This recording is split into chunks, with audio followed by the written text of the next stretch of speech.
The Air Force announced on Wednesday that it had chosen the Ellsworth Air Force Base in South Dakota to be the first base to accommodate B-21 operational bombing units, as well as a formal training unit for raiders.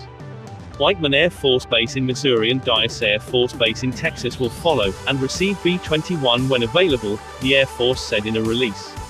These three bomber bases are very suitable for B-21s, said Secretary of the Air Force Heather Wilson in a release.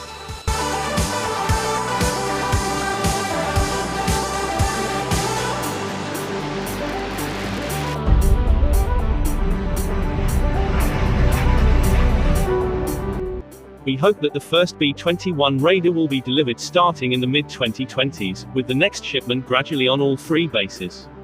The release said Ellsworth was chosen as the chosen location for the first of an advanced long-range bomb attack because it had enough space and facilities to accommodate simultaneous missions at the lowest cost, and with minimal impact on all three bases. But maybe 2021 before the final decision about where B-21 was made.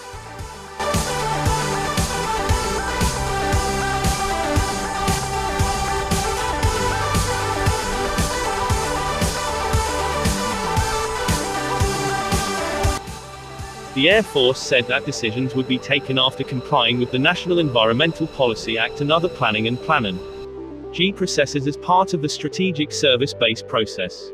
Last November, the Air Force announced that Tinker Air Force Base in Oklahoma would retain and maintain B-21, and Edwards Air Force Base in California would handle testing and evaluation.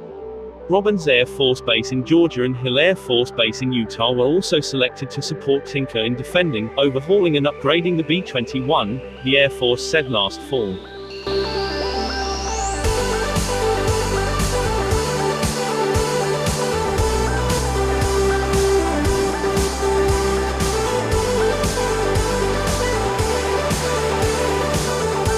The Air Force plans to gradually retire from the B-1 Lancers and B-2 Spirits after enough B-21s are sent, the Air Force said. We are holding a B-21 Raider as a very durable long-range aircraft capable of penetrating enemy airspace with a mixture of weapons, Air Force Chief of Staff General Dave Goldfein said in a release. This is a central part of a sharp joint team.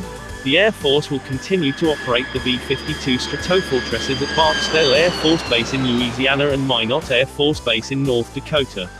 The B-52 is expected to continue operations until 2050, almost a century after first operating in 1955.